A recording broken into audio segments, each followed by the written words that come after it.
English paragraph এ village fair experience, অর্থাৎ এই যে গ্রাম্য মেলার অভিজ্ঞতা। প্যারাগ্রাফটি আমি শুরু করছি। Village fair is a source of entertainment for the villagers, অর্থাৎ গ্রাম্য মেলা গ্রামবাসীদের জন্য বিনোদনের একটি উৎস। আমরা যদি এই প্যারাগ্রাফটির গুরুত্ব দেখি তাহলে আমরা দেখি জেএসসি কুমিল্লা বোর্ডে 2014 সালে এবং এসএসসি বরিশাল বোর্ডে 2020 সালে এই প্যারাগ্রাফটি এসেছে। সুতরাং আমরা বুঝতে পারছি প্যারাগ্রাফটি খুবই গুরুত্বপূর্ণ। তো আমরা প্যারাগ্রাফে আবার ব্যাক করব। A fair that is held in village is called a village fair, অর্থাৎ যে মেলা বা অনুষ্ঠান গ্রামে অনুষ্ঠিত হয় তাকে গ্রাম্য মেলা বা গ্রাম্য অনুষ্ঠান বলে। It is a traditional occasion of village life, অর্থাৎ ট্রেডিশনাল অকেশন মানে কি, অর্থাৎ এটি হচ্ছে ঐতিহ্যগত উৎসব বা উপলক্ষ। It is a great source of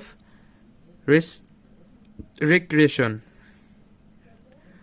recreation মানে কি, অর্থাৎ এটি বিনোদনের এক চমৎকার উৎস। It sits on in an open field or at the marketplace or under a banyan tree, অর্থাৎ এটি কোথায় কোথায় বসে এটি এখানে চিহ্নিত করতেছে। এটি একটি উন্মুক্ত মাঠে অথবা বাজারে অথবা একটি বড় বৃক্ষের বা একটি বড় গাছের নিচে এটি অনুষ্ঠিত হয়। It also sits at the bank of a river or canal, অর্থাৎ এটি নদী অথবা খালের পাড়েও অনুষ্ঠিত হয় বা বসে। It is commonly held once a year, অর্থাৎ এটি সাধারণত বছরে একবার অনুষ্ঠিত হয়।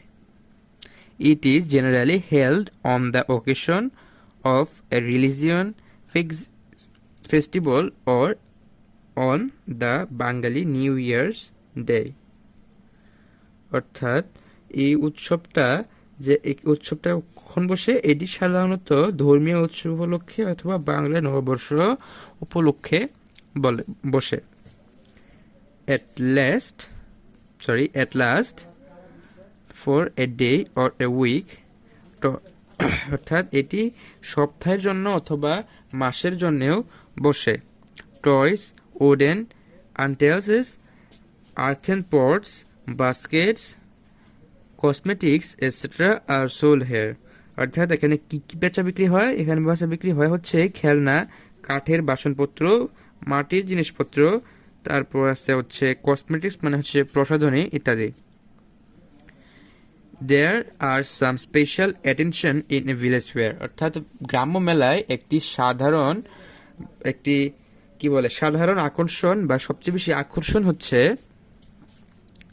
একটা আইটেম আর সার্কেল পার্টিস, যাত্রাপাল্লা যেটাকে বলে আমরা, তারপরে হচ্ছে puppet show, magic show etcetera, অর্থাৎ কোনগুলো, সার্কাস দল, যাত্রাপাল্লা, পুতুল নাচ, ম্যাজিক ইত্যাদি হচ্ছে এই গ্রাম্য মেলার প্রধান আকর্ষণ।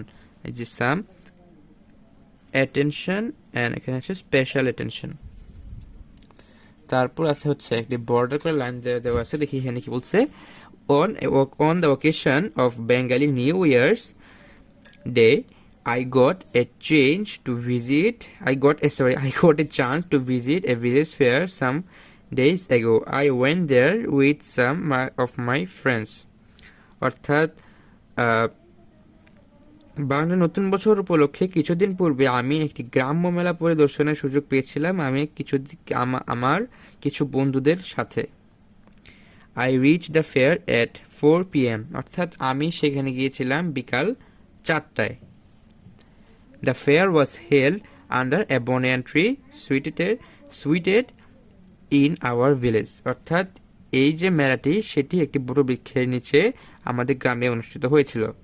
The whole place was fully decorated, অর্থাৎ পুরো জায়গাটা ছিল খুব সুন্দরভাবে ডেকোরেটেড করা অথবা হচ্ছে সাজানো গোছানো।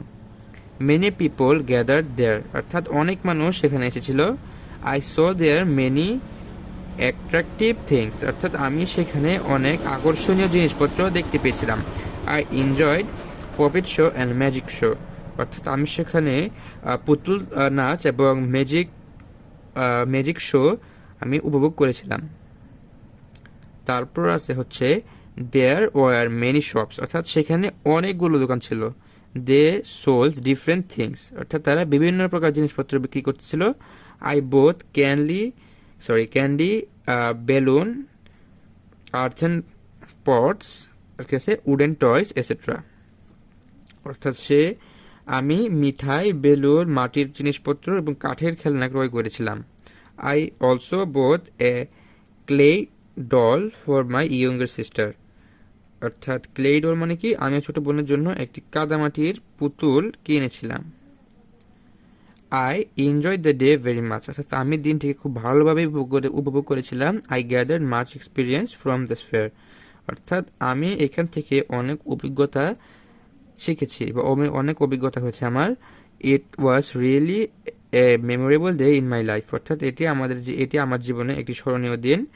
I return home at 9 PM, অর্থাৎ আমি আমার বাসায় ফিরে আসি রাত 9টায়। তো এটা ছিল আমাদের আজকের প্যারাগ্রাফ, ভিলেজ ফেয়ার এক্সপিরিয়েন্স। আমাদের চ্যানেলের নিয়মিত অ্যাপ্লিকেশন এরকম বলতে ইচ্ছা নেই তাদের আপলোড করা হয়, সেগুলো পেতে চ্যানেলটিকে সাবস্ক্রাইব করে রাখুন। তো আজকে ছিল এই পর্যন্তই, the paragraph, village fair I experienced.